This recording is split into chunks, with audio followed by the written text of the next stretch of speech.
ಪಾಕಿಸ್ತಾನದ ವಿರುದ್ಧವಾಗಿ ಯುದ್ಧ ಬೇಡ ಎನ್ನುವಂತ ಸಿಎಂ ಹೇಳಿಕೆಗೆ ಎಚ್.ಕೆ. ಪಾಟೀಲ್ ಇದೀಗ ಸ್ಪಷ್ಟನೆಯನ್ನ ಕೊಟ್ಟಿದ್ದಾರೆ. ಭಾರತೀಯರು ಶಾಂತಿ ಪ್ರಿಯರು ಅನ್ನೋದೇ ಇದರ ಮಾತಿನ ಅರ್ಥ. ಬೆಳಗಾವಿಯಲ್ಲಿ ಕಾನೂನು ಸಚಿವ ಎಚ್.ಕೆ. ಪಾಟೀಲ್ ಈ ರೀತಿಯಾಗಿ ಸ್ಪಷ್ಟನೆಯನ್ನ ಕೊಟ್ಟಿರುವಂತದ್ದು. ಸಿಎಂ ಸಿದ್ದರಾಮಯ್ಯ ಹೇಳಿಕೆಗೆ ಸ್ಪಷ್ಟನೆಯನ್ನ ಕೊಟ್ಟಿದ್ದಾರೆ. ದೇಶದ ಮೇಲೆ ದುರ್ವರ್ತನೆ ತೋರಿದ್ರೆ ಯುದ್ಧ ಅನಿವಾರ್ಯ. ನಮ್ಮ ರಕ್ಷಣೆಯ ಜೊತೆಗೆ ವೈರಿಗಳಿಗೆ ಪಾಠ ಕಲಿಸಬೇಕು ಅಂತ ಹೇಳಿ ಎಚ್.ಕೆ. ಪಾಟೀಲ್ ಹೇಳಿರುವಂತದ್ದು. ಇತಿಹಾಸದ ಕಾಲದಿಂದಲೂ ನಾವು ಶಾಂತಿ ಪ್ರಿಯರು, ಯಾರಿಗೂ ಯಾವ ರೀತಿಯ ಕೇಡನ್ನ ಬಯಸಿದವರಲ್ಲ. ನಮ್ಮನ್ನ ಕೆಣಕಿದ್ರೆ ನಾವು ಎಂದಿಗೂ ಬಿಡೋದಿಲ್ಲ. ದೇಶದ ನಿಲುವೇ ನಮ್ಮೆಲ್ಲರ ನಿಲುವಾಗಿದೆ ಅಂತ ಹೇಳಿ ಬೆಳಗಾವಿಯಲ್ಲಿ ಕಾನೂನು ಸಚಿವ ಎಚ್.ಕೆ. ಪಾಟೀಲ್ ಪ್ರತಿಕ್ರಿಯೆ ಕೊಟ್ಟಿದ್ದಾರೆ. ಇನ್ನು ಪಾಕಿಸ್ತಾನದ ವಿರುದ್ಧ ಯುದ್ಧ ಬೇಡ ಅನ್ನುವಂತಹ ಸಿಎಂ ಹೇಳಿಕೆ ಈಗಾಗಲೇ ಸಾಕಷ್ಟು ಚರ್ಚೆಗೆ ಗ್ರಾಸವಾಗಿದೆ.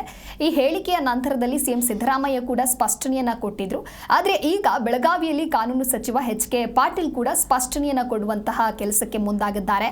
ಭಾರತೀಯರು ಶಾಂತಿ ಪ್ರಿಯರು ಅನ್ನೋದೇ ಈ ಮಾತಿನ ಅರ್ಥ. ದೇಶದ ಮೇಲೆ ದುರ್ವರ್ತನೆ ತೋರಿದ್ರೆ ಯುದ್ಧ ಅನಿವಾರ್ಯ. ನಮ್ಮ ರಕ್ಷಣೆಯ ಜೊತೆಗೆ ವೈರಿಗಳಿಗೂ ಕೂಡ ಪಾಠವನ್ನು ಕಲಿಸಬೇಕು ಅನ್ನುವಂತಾಗಿ ಎಚ್.ಕೆ. ಪಾಟೀಲ್ ಪ್ರತಿಕ್ರಿಯೆ ನೀಡಿದ್ದಾರೆ.